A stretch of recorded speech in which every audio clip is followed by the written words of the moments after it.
بسم الله الرحمن الرحيم. اللهم صل على محمد النبي الأمي وعلى آله وسلم تسليما. يا رب صل وسلم دائما أبدا على حبيبك خير الخلق كلهم. اللهم حبب إلينا الإيمان وزينه في قلوبنا وكره إلينا الكفر والفسوق والعصيان واجعلنا من الراشدين. اللهم وفقنا لما تحب وترضى. اللهم وفقنا لما تحب وترضى. اللهم وفقنا لما تحب وترضى. سامعین گرام قدر، حضرت رسول اکرم صلی اللہ علیہ وسلم کی سیرت مبارکہ کا تذکرہ ہو رہا ہے، اور آج آپ شریک ہیں 36ویں مجلس میں، اور اس میں غزوہ خیبر کا تذکرہ ہے، اور ہم کوشش کریں گے کہ مکمل غزوہ خیبر کا تذکرہ اسی مجلس میں مکمل ہو جائے۔ اللہ تعالی توفیق عطا فرمائے۔ صلح حدیبیہ کی وجہ سے امن و امان اور چین و سکون کا وہ ماحول قائم ہو گیا تھا جس کے لیے پچھلے 19 سال سے صحابہ کرام اور رسول اللہ صلی اللہ علیہ وسلم قربانیاں دے رہے تھے۔ اس امن کے ماحول میں اللہ تعالیٰ کا دین اس کے بندوں تک آرام سے ہر جگہ پہنچایا جا رہا تھا، لیکن وہ یہودی جن کی دکان امن میں نہیں بلکہ ہنگامے اور بد امنی میں چلتی ہے، وہ اس پر خوش نہیں تھے۔ پھر اسلام کے تو وہ جان بوجھ کر پہلے دن سے ہی دشمن تھے، وہ کب خوش ہو سکتے تھے؟ خاص کر کے خیبر کے یہودی جو سارے عرب میں صرف لڑائی بھڑکانے کا پیشہ کرتے تھے، یہ ان کا پیشہ تھا جو غزوہ خندق میں سارے عرب کو اکسا کر مسلمانوں کے خلاف حملہ کرنے کے لیے لائے تھے۔ جنہوں نے بنو قریظہ کے یہودی جنگ کے لیے تیار کیے تھے، وہ تو اس صلح پر حسد اور جلن سے مر رہے تھے۔ وہ کس طرح چپ ہو سکتے تھے؟ ان کو تو بل پڑ رہے تھے۔ انہوں نے دوبارہ مدینہ منورہ پر حملے کے لیے بنو غطفان کے مشرکوں کو تیار کرنا شروع کر دیا، بلکہ ان کے ساتھ طے کر رہے تھے کہ ہم تم کو اپنی زمینوں کی کمائی میں سے ایک حصہ دے دیں گے، تم مسلمانوں کے خلاف ہمارا ساتھ دو۔ رحمت عالم صلی اللہ علیہ وسلم ان خبروں سے بے خبر نہیں تھے۔ حدیبیہ سے واپس مدینہ منورہ پہنچتے ہی تقریباً 1 مہینے بعد آپ صلی اللہ علیہ وسلم نے صحابہ کرام کو تیاری کا حکم دے دیا، لیکن ساتھ جانے کے لیے صرف ان خوش نصیبوں کو اجازت ملی جو حدیبیہ میں ساتھ تھے، اور اللہ نے حدیبیہ سے واپسی پر ان کے دلوں کو تسلی دینے کے لیے فرمایا تھا کہ تمہیں آگے بہت ساری فتح اور غنیمتیں ملیں گی، لیکن خیبر کی فتح اور غنیمت تمہیں فوری طور پر ملنے والی ہے۔ اللہ تعالیٰ کا ارشاد دیکھیے، وعدکم اللہ مغانم کثیرۃ تأخذونها فعجل لكم هذه وكف أيدي الناس عنكم ولتكون آية للمؤمنين ويهديكم صراطا مستقيما۔ اللہ تعالیٰ نے تم سے بہت سے مال غنیمت کا وعدہ کر رکھا ہے جو تم حاصل کرو گے۔ اب فوری طور پر اس نے تمہیں یہ فتح دے دی ہے، اور لوگوں کے ہاتھوں کو تم سے روک دیا تاکہ یہ مومنوں کے لیے ایک نشانی بن جائے اور تمہیں اللہ سیدھے راستے پر ڈال دے۔ سورہ فتح آیت نمبر 20۔ کچھ اور خاص مخلصوں کو بھی اجازت ملی جو اجازت سے صلح حدیبیہ کے موقع پر پیچھے رہ گئے تھے۔ اس طرح یہ 1600 حضرات کا مبارک قافلہ بن گیا۔ راستے کے ماہر 2 حضرات اور ساتھ لے لیے گئے۔ ان کے بتائے ہوئے خفیہ راستے کے ذریعے چھپتے چھپاتے یہ قافلہ اس طرح خیبر پہنچا کہ یہودیوں کو کچھ خبر ہی نہیں ہوئی۔ خیبر میں ایسی جگہ لشکر کا کیمپ لگایا گیا جو بنو غطفان اور یہودیوں کے درمیان آتا تھا، کیونکہ ڈر تھا کہ وہ یہودیوں کی مدد کے لیے آئیں گے۔ پھر ایسا ہی ہوا بھی، لیکن جس وقت بنو غطفان والوں نے دیکھا کہ ہمارے درمیان مسلمانوں کا لشکر ہے، وہ چپ چاپ اپنے گھروں میں بیٹھ گئے۔ خیبر مدینہ منورہ سے کوئی 160 کلومیٹر دور ہے۔ نبی کریم صلی اللہ علیہ وسلم شام کے وقت وہاں پہنچے تھے، لیکن حضرت رحمت عالم صلی اللہ علیہ وسلم کا طریقہ رات میں کسی پر حملہ کرنے کا نہیں تھا، اس لیے صبح کا انتظار کیا گیا۔ صبح یہودی کاشتکاری کے اوزار لے کر اپنے کھیتوں کی طرف نکلے ہی تھے کہ اچانک ان کی نظر لشکر پر پڑی۔ وہ محمد والخمیس، محمد والخمیس، یعنی محمد صلی اللہ علیہ وسلم سارا لشکر لے کر آ گئے ہیں کہتے ہوئے واپس بھاگے۔ جلدی جلدی انہوں نے جنگ کی تیاری کی۔ بخاری شریف حدیث نمبر 4197۔ خیبر ایک بکھری ہوئی بستی تھی، اس میں چھوٹے چھوٹے قلعوں کے علاوہ 8 بڑے قلعے تھے۔ ایک ایک قلعے کا محاصرہ اور گھیراؤ کیا جا رہا تھا، اور جب یہودی کسی اور بات پر نہیں آتے تھے تو ان کے ساتھ جنگ ہوتی جا رہی تھی، لیکن وہ صحابہ کرام کے سامنے زیادہ دیر ٹک نہیں پا رہے تھے۔ اس طرح ایک ایک قلعہ فتح ہوتا جا رہا تھا۔ آخر میں ان کا ایک مضبوط قلعہ آ گیا جس میں ان کے پہلوان مرحب کا تخت بھی تھا۔ اس کے لیے مشہور تھا کہ وہ 1000 لوگوں کا اکیلا مقابلہ کر سکتا ہے۔ صحابہ کرام نے کچھ کوشش کی لیکن یہ قلعہ فتح نہ ہوا۔ اچانک حضرت رحمت عالم صلی اللہ علیہ وسلم نے فرمایا، کل جھنڈا اس کے ہاتھ میں دیا جائے گا جو اللہ اور اللہ کے رسول صلی اللہ علیہ وسلم سے بہت محبت کرتا ہے، اور وہ اللہ اور اللہ کے حبیب صلی اللہ علیہ وسلم کو بھی بہت پیارا ہے۔ اللہ تعالیٰ اس کے ہاتھ پر فتح نصیب فرمائیں گے۔ یہ بہت بڑا انعام تھا۔ اس کو لینے کے لیے سب کے دلوں میں امیدیں انگڑائیاں لینے لگیں، لیکن صبح اچانک حضرت رسول اکرم صلی اللہ علیہ وسلم نے فرمایا، علی ابن طالب کہاں ہیں؟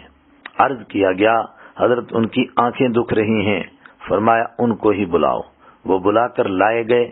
نبی اکرم صلی اللہ علیہ وسلم نے ان کی آنکھوں پر ذرا سا اپنا مبارک لعاب لگایا تو آنکھیں ایسی ہو گئیں جیسے کبھی ہوا ہی کچھ نہیں تھا، بالکل ٹھیک ہو گئیں۔ پھر حضرت علی رضی اللہ تعالیٰ عنہ کو جھنڈا دے کر فرمایا، جاؤ اللہ کے راستے میں جہاد کرو اور پہلے اللہ کے دین کی دعوت دو، کیونکہ اگر ایک آدمی بھی آپ کے ذریعے ایمان والا ہو گیا، اللہ نے اس کو ایمان نصیب کر دیا آپ کے ذریعے سے ایک آدمی کو، تو یہ آپ کے لیے عرب کی سب سے بڑی دولت، سرخ اونٹوں سے بھی بہتر اور اچھی دولت ہے۔ بخاری حدیث نمبر 4210۔ حضرت علی رضی اللہ عنہ نے ایسے پیار سے دین کی دعوت دی جو دلوں کے اندر بس جانے والی تھی، لیکن یہودی جنگ کے لیے ہی مصر رہے اور کسی بات پر آمادہ نہیں ہوئے۔ ان کا پہلوان مرحب اکڑتا ہوا، کندھے ہلاتا ہوا اس طرح میدان میں آیا کہ اس نے یہ شعر پڑھ کر اسلامی لشکر میں سے کسی آدمی کو اپنے مقابلے کے لیے دعوت دی، قد علمت خیبر انی مرحب، قد علمت خیبر انی مرحب، شاک السلاح بطل مجرب۔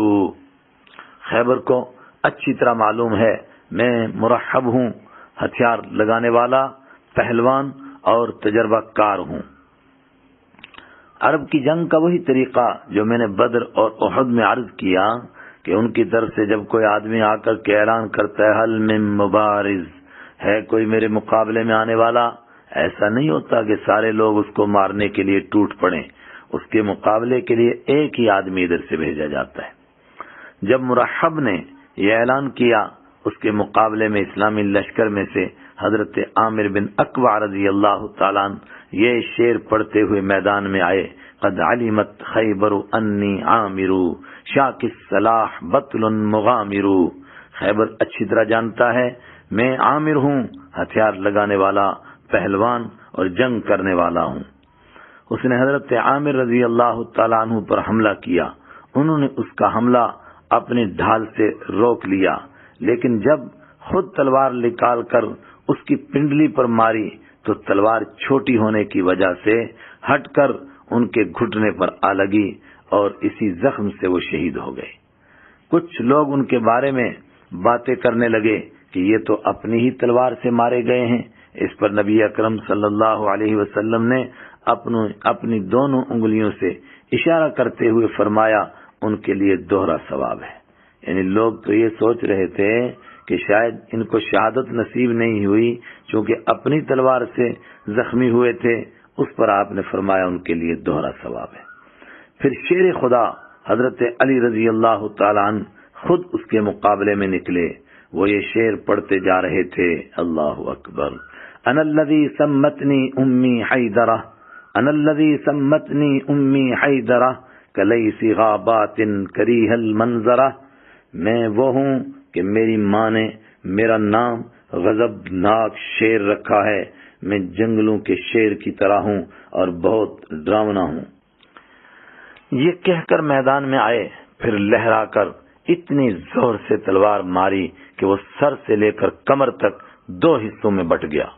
یاد رہے ابن ہشام اور مستدرک کے حاکم نے اس موقع پر حضرت علی رضی اللہ تعالیٰ عنہ کے بجائے حضرت محمد بن مسلمہ رضی اللہ عنہ کا نام ذکر کیا ہے، مگر دوسرے تقریباً تمام سیرت نگاروں نے حضرت علی رضی اللہ تعالیٰ عنہ کا نام ہی ذکر کیا، اس لیے میں نے انہی کا بیان کیا. اس کو مرتا دیکھ کر اس کا بھائی یاسر میدان میں آ کے للکارنے لگا کہ کون میرا مقابلہ کر سکتا ہے. اس کے مقابلے کے لیے حضرت زبیر رضی اللہ تعالی عنہ نکلے. ان کی والدہ بھی اس سفر میں ساتھ تھیں. انہوں نے دیکھ کر عرض کیا، یا رسول اللہ، کیا میرا بیٹا قتل ہو جائے گا؟ آپ صلی اللہ علیہ وسلم نے فرمایا، نہیں، بلکہ تیرا بیٹا ہی اس کو قتل کرے گا. حضرت زبیر رضی اللہ تعالی عنہ کے ساتھ اس کا مقابلہ ہوا. آخر انہوں نے اس کا کام تمام کر دیا. اس طرح یہودیوں کی کمر ٹوٹ گئی اور ان کا ایک کے بعد دوسرا قلعہ فتح ہونے لگ گیا. ایک غلام کا قصہ، ایک سجدہ بھی نہیں کیا اور جنت مل گئی. ایک چرواہے نے دیکھا یہودی جنگ کی تیاری کر رہے ہیں. اس نے پوچھا، تم کیا کر رہے ہو؟ لوگوں نے کہا، اس آدمی کے ساتھ جنگ کرنے جا رہے ہیں جو یہ دعویٰ کرتا ہے کہ میں نبی ہوں. اس کے دل میں نبی اکرم صلی اللہ علیہ وسلم سے ملاقات کا شوق پیدا ہو گیا. وہ بکریاں چراتا اور ہانکتا ہوا کسی طرح حضرت رسول اکرم صلی اللہ علیہ وسلم تک پہنچ گیا. اس نے عرض کیا، آپ کیا فرماتے ہیں اور کس چیز کی دعوت دیتے ہیں؟ رحمت عالم صلی اللہ علیہ وسلم نے فرمایا، سلامتی والے مذہب کی دعوت دیتا ہوں اور اس بات کی گواہی دیتا ہوں کہ اللہ تعالیٰ کے سوا کوئی عبادت کے لائق نہیں، اور اس بات کی گواہی دیتا ہوں کہ میں اللہ کا بھیجا ہوا رسول ہوں، اور یہ بات کہ پھر تم اللہ کے سوا کسی کی عبادت نہ کرو. اس نے کہا کہ اگر میں ایمان قبول کر لوں تو مجھے کیا ملے گا؟ آپ صلی اللہ علیہ وسلم نے فرمایا، جنت ملے گی. بس غلام اس بات پر ایمان لے آیا. پھر اس نے عرض کیا کہ میرے پاس یہ ریوڑ میرے مالک کی ملکیت ہے، یہ گویا اس کی میرے پاس امانت ہے، اس کا کیا کروں؟ حضرت رسول اکرم صلی اللہ علیہ وسلم نے فرمایا، راستے پر لگا کر اس کی طرف ہانک دو اور پیچھے سے کنکری مار دو، اللہ تعالیٰ آپ کی امانت ادا کروا دے گا. انہوں نے اسی طرح کیا. اللہ کی کرنی بکریاں سیدھی گھر پہنچ گئیں تو وہ یہودی کہنے لگا، جس کا بعد میں علم ہوا کہ چرواہا غلام پکا مسلمان ہو گیا ہے، تبھی بکریاں اکیلی آ رہی ہیں. تھوڑی دیر بعد نبی اکرم صلی اللہ علیہ وسلم نے صحابہ کرام کے سامنے جہاد پر تقریر فرما کر اللہ تعالیٰ کے راستے میں جان کی قربانی دینے کا شوق دلایا.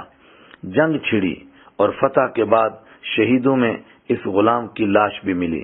رحمت عالم صلی اللہ علیہ وسلم نے دیکھ کر فرمایا، اس پر اللہ تعالیٰ نے کیا کرم کیا، میں نے اس کے سرہانے جنت کی 2 حوریں دیکھی ہیں، حالانکہ ابھی تو اس کو ایک سجدہ کرنے کا بھی موقع نہیں ملا تھا. ابن ہشام جلد 3 صفحہ 261. اسی طرح ایک اور چرواہا بھی اس سفر میں ملا. اس نے کہا، یا رسول اللہ، اگر میں ایمان قبول کر لوں پھر اللہ کے دشمن یہودیوں کے ساتھ جنگ کے لیے شریک ہو جاؤں تو کیا مجھے بھی جنت نصیب ہو سکتی ہے؟ حالانکہ میں تو ایک بہت کالا کلونٹا شخص ہوں، میرا جسم خوشبودار بھی نہیں، مال بھی میرے پاس بہت کم ہے. رحمت عالم صلی اللہ علیہ وسلم نے جواب فرمایا بے شک تمہیں جنت نصیب ہو سکتی ہے۔ یہ سن کر وہ جنگ میں گھس گئے یہاں تک کہ شہید ہو گئے۔ نبی اکرم صلی اللہ علیہ وسلم نے ان کی نعش مبارک دیکھ کر فرمایا اللہ تعالیٰ نے تمہیں بہت اچھی شکل دے دی، جسم مبارک خوشبودار بنا دیا اور مال بھی بہت سارا عطا فرما دیا۔ دلائل النبوہ زاد المعاد۔ شہادت ہے مطلوب و مقصود مومن۔ اس سفر میں ایک دیہاتی راستے میں ملے، ایمان نصیب ہو گیا۔ رحمت عالم صلی اللہ علیہ وسلم نے اسلامی تعلیم اور تربیت کے لیے ان کو ایک پرانے صحابی کے حوالے فرما دیا۔ خیبر کی فتح پر غنیمت کا مال تقسیم ہونے لگا، ان کا بھی حصہ نکالا گیا۔ وہ ساتھیوں کے ساتھ اونٹ چرانے کے لیے گئے ہوئے تھے، واپس آئے، ان کو ان کی غنیمت کا حصہ دیا گیا۔ وہ یہ حصہ لے کر رحمت دو عالم صلی اللہ علیہ وسلم کی خدمت میں حاضر ہوئے کہ یہ مال کیسا؟ آپ صلی اللہ علیہ وسلم نے فرمایا یہ آپ کا حصہ ہے۔ وہ کہنے لگے میں اس کے لیے تو آپ کے ساتھ نہیں ہوا تھا، یعنی میرا مقصد تو مال حاصل کرنا نہیں تھا۔ پھر وہ اپنے سینے کی طرف اشارہ کر کے فرمانے لگے میں تو اس وجہ سے آیا تھا کہ مجھے یہاں ایک تیر لگے اور میں سیدھا جنت میں چلا جاؤں۔ آپ صلی اللہ علیہ وسلم نے فرمایا اگر آپ ارادے میں سچے ہیں تو اللہ تعالیٰ بھی اسی طرح کر دے گا۔ پھر جس وقت دوسرے قلعے پر لڑائی بھڑکی یہ اس میں شریک ہو کر شہید ہو گئے۔ آپ صلی اللہ علیہ وسلم نے ان کی لاش دیکھ کر فرمایا یہ وہی ہیں؟ صحابہ کرام نے عرض کیا جی ہاں وہی ہیں۔ آپ صلی اللہ علیہ وسلم نے فرمایا ان کا معاملہ اللہ کے ساتھ سچا تھا، اس لیے اللہ تعالیٰ نے بھی سچ کر دکھایا۔ نسائی شریف حدیث نمبر 3126۔ جیسا کہ ہم نے ابھی عرض کیا کہ خیبر کی بستی کافی بکھری ہوئی تھی، اس لیے کافی دن لگ گئے۔ بعض حضرات نے 1 مہینے سے بھی زیادہ لکھا ہے، لیکن ایک ایک کر کے سارا علاقہ فتح ہو گیا، اور پھر ایک معاہدے کے تحت خیبر اور اس کے آس پاس کی جگہ فدق اور وادی قرا ان سارے علاقوں کے بارے میں یہ فیصلہ ہوا کہ یہودی یہاں رہ کر کاشتکاری کریں گے، لیکن زمین مسلمانوں کی شمار ہوگی۔ یہودی ان کے کاشتکار اور مزارع یعنی بٹائی والے شمار ہوں گے۔ پیداوار میں سے برابر 2 حصے کر کے ایک حصہ یہودیوں کو اور ایک مسلمانوں کو دیا جائے گا۔ حضرت عبداللہ بن رواحہ رضی اللہ تعالی عنہ حصہ بانٹنے کے لیے مقرر کیے گئے۔ وہ فصل تیار ہونے پر ایسے انصاف سے تقسیم کرتے کہ یہودی حیران ہو کر کہتے تھے زمین و آسمان ایسے ہی انصاف کی وجہ سے برقرار ہیں۔ فتوح البلدان بلازری۔ ایک موقع پر یہودیوں نے چاپلوسی کی باتیں کی تاکہ یہ ہمیں پورا حصہ دیں۔ اس پر حضرت عبداللہ بن رواحہ رضی اللہ عنہ نے عجیب بات ارشاد فرمایا او یہودیو مجھے کائنات میں تم سے زیادہ کسی سے نفرت نہیں، چونکہ تم جان بوجھ کر دین کے دشمن ہو، اور رحمت عالم صلی اللہ علیہ وسلم سے زیادہ مجھے کسی سے محبت نہیں، لیکن تمہاری نفرت اور ان کی محبت مجھے اس بات پر مجبور نہیں کر سکتی کہ میں ایک کھجور بھی تمہارے حصے سے ان کے حصے میں ڈال دوں۔ اس پر ایک بوڑھا یہودی اٹھا، اس نے کہا تبھی تو زمین آسمان قائم ہیں۔ البدایہ والنہایہ جلد 4 صفحہ 223۔ بس ایک علاقہ تیمہ ایسا تھا کہ انہوں نے مسلمانوں سے جنگ نہیں کی بلکہ خود ہی صلح کی پیشکش کی، جس کی وجہ سے ان کی جان و مال سب کچھ محفوظ رہا۔ صرف اسلامی مملکت کی رعایا ہونے کی وجہ سے جزیہ دینا طے ہوا۔ اس کے ساتھ صلح اور امن کی ایک تحریر بھی انہیں لکھ کر کے دے دی گئی۔ زہر دینے کا قصہ۔ خیبر کی فتح کے آخر میں یہ قصہ بھی عجیب پیش آیا کہ ایک یہودی سلام بن مشکم کی بیوی زینب نے رحمت عالم صلی اللہ علیہ وسلم کی دعوت کی۔ نبی اکرم صلی اللہ علیہ وسلم نے دعوت قبول فرما لی۔ اس نے لوگوں کو پوچھا کہ نبی کریم صلی اللہ علیہ وسلم کھانے میں کون سی چیز سب سے زیادہ پسند فرماتے ہیں؟ بتایا گیا شانے کا گوشت۔ اس نے بکری کے شانے میں اچھی طرح زہر ملا کر پکا کے پیش کیا۔ حضرت رسول اکرم صلی اللہ علیہ وسلم کے ساتھ حضرت بشر بن برا بن معرور رضی اللہ تعالی عنہ بھی کھا رہے تھے، بلکہ انہوں نے ایک لقمہ کھا بھی لیا تھا، لیکن نبی اکرم صلی اللہ علیہ وسلم نے جیسے ہی گوشت کا لقمہ لیا، اللہ تعالیٰ کی قدرت سے اس گوشت نے ہی آپ صلی اللہ علیہ وسلم کو بتا دیا کہ میرے اندر زہر ملایا گیا ہے۔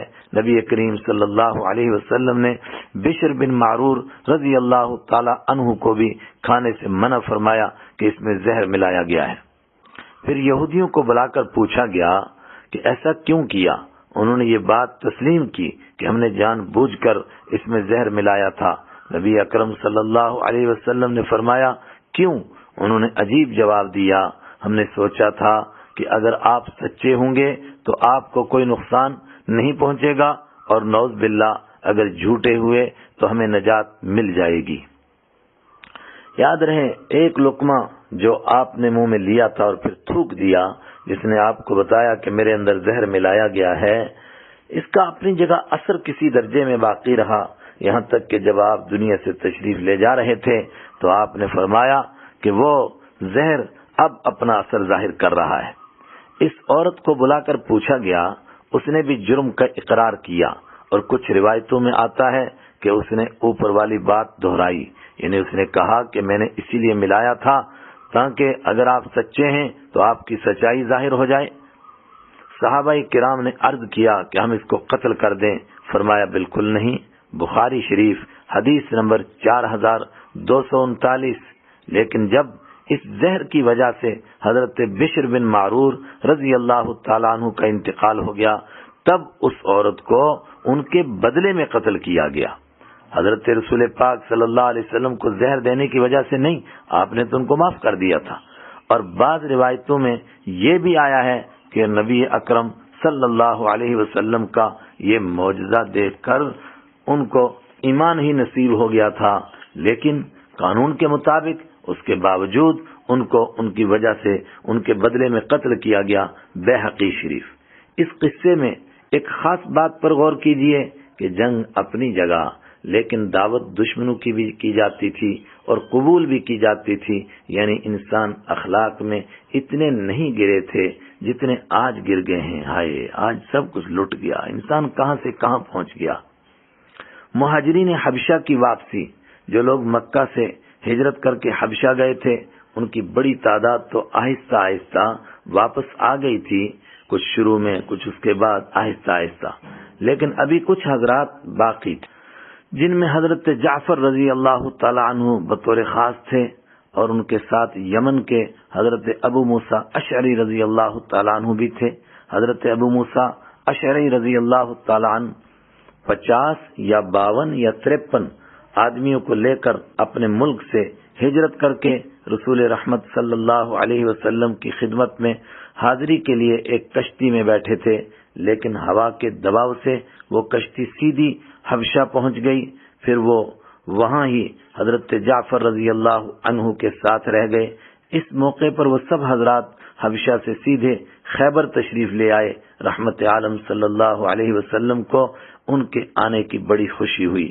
آپ صلی اللہ علیہ وسلم نے حضرت جعفر رضی اللہ عنہ کے ماتھے کو چوم کر فرمایا، میں نہیں بتا سکتا کہ مجھے زیادہ خوشی خیبر کی فتح سے ہے یا جعفر رضی اللہ عنہ کے آنے سے ہے۔ نبی کریم صلی اللہ علیہ وسلم نے ان کو صحابہ کرام کے ساتھ مشورہ کر کے غنیمت میں سے حصہ بھی دیا، حالانکہ جنگ میں وہ ساتھ نہیں تھے کیونکہ ان کی پہلی قربانیاں بہت زیادہ تھیں۔ بخاری شریف حدیث نمبر 4230 4233۔ ان کو بلانے کے لیے رسول پاک صلی اللہ علیہ وسلم نے حبشہ میں حضرت نجاشی رحمہ اللہ تعالی کی طرف حضرت عمر بن امیہ زمری رضی اللہ تعالی عنہ جو بیر معونہ کے قصے میں واپس آئے تھے ان کو بھی بھیجا تھا۔ حضرت ابو ہریرہ رضی اللہ تعالی عنہ بھی تشریف لے آئے۔ حدیث کے مشہور راوی جن سے بہت زیادہ روایتیں ہیں، حضرت ابو ہریرہ رضی اللہ تعالی عنہ۔ حضرت ابو ہریرہ رضی اللہ تعالی عنہ بھی اپنے ملک یمن سے ایک پرانے صحابی حضرت طفیل بن عمر الدوسی رضی اللہ عنہ کے ساتھ رسول پاک صلی اللہ علیہ وسلم کی ملاقات کے لیے مدینہ حاضر ہوئے، جہاں انہوں نے ایمان قبول کیا اور ایک نماز بھی ادا کی، لیکن جب پتہ چلا کہ نبی اکرم صلی اللہ علیہ وسلم خیبر تشریف لے گئے ہیں تو شوق نے ان کو مدینہ میں انتظار نہیں کرنے دیا، یہ بھی خبر سنتے ہی خیبر تشریف لے آئے۔ ان کے ساتھ کچھ اور حضرات بھی تھے، لیکن حضرت ابو ہریرہ رضی اللہ عنہ اور ان کے ساتھیوں کو غنیمت میں سے حصہ نہیں دیا گیا، غنیمت میں حصہ صرف حضرت جعفر رضی اللہ تعالی عنہ کو دیا گیا۔ مدینہ منورہ کی طرف واپسی خیبر میں کافی وقت لگ گیا۔ اکثر روایتوں کے مطابق سفر سن 7 ہجری میں نبی کریم صلی اللہ علیہ وسلم نے مدینہ منورہ کی طرف واپسی کا قصد فرمایا۔ صحابہ کرام رضی اللہ عنہم اللہ تعالیٰ کا شکر ادا کرتے اور ذکر کرتے کرتے واپس جا رہے تھے۔ ایک وادی میں سے گزرتے جا رہے تھے۔ اللہ اکبر لا الہ الا اللہ، لوگ زور زور سے پڑھ رہے تھے، یہ نعرے بلند کر رہے تھے۔ رسول پاک صلی اللہ علیہ وسلم نے اسی موقع پر فرمایا، لوگو اپنے اوپر ترس کرو، تم کسی بہرے یا اس کو یاد نہیں کر رہے ہو جو غائب ہے، بلکہ اس کو یاد کر رہے ہو جو بہت سننے والا اور بہت قریب ہے۔ بخاری شریف حدیث نمبر 4205۔ اس طرح خیر و عافیت سے یہ مبارک قافلہ اپنے مالک کو یاد کرتا کرتا مدینہ منورہ پہنچ گیا۔ البتہ خیبر میں 93 یہودیوں کی موت کے ساتھ ساتھ 19 صحابہ کرام کو بھی شہادت نصیب ہو گئی تھی، جو ان کے گھر والوں کے لیے تھوڑی صدمے والی بات تھی۔ نبی کریم صلی اللہ علیہ وسلم نے پہلے اپنے ہمیشہ کے معمول کے مطابق ان کے گھر والوں کو آخرت کی نعمتیں یاد کروائیں، تسلی دی، تعزیت فرمائی، اس کے بعد اپنے دولت قضا پر تشریف لے گئے۔ آج کی اس مجلس کا اسی پر اختتام کرتے ہیں۔ اللہ تعالی اگلے بیانوں کی بھی اسی طرح توفیق عطا فرمائے۔ وآخر دعوانا ان الحمد للہ رب العالمین۔